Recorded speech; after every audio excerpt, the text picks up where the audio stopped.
Hej och välkommen till en helt ny video på min kanal. Idag ska vi faktiskt prata om du är underbar som du är.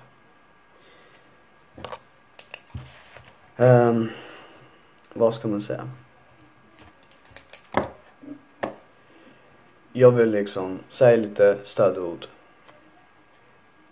Jag bryr mig inte om du är gay, bög, någonting sånt. Du är underbar som du är. Om du tror på dig själv att jag vill vara så är det verkligen det du ska satsa på. Satsa på dina drömmar. Döm ingen. Alltså det är så mycket. Döm ingen för vem de är. Du läser en bok. Döm inte omslaget. Läs boken. Döm inte omslaget. Jag vet inte hur mycket jag vill säga, men du är underbar precis som du är. Du får tycka och tänka vad du vill.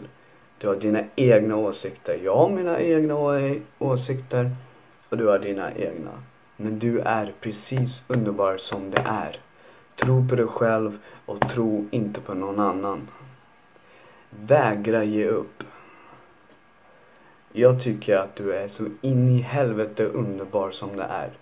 Du får tycka och tänka vad du vill. Sverige ska vara ett fritt land, men vad säger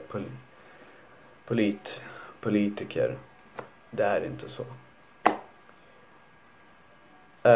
Jag har absolut ingenting mer att säga. Det var dagens video. Men du är underbar precis som det är. Så sprid bara kärlek. Sprid bara kärlek.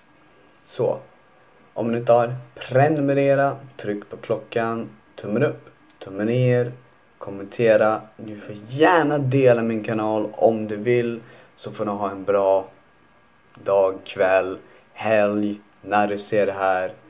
Så ses vi i nästa video. Peace.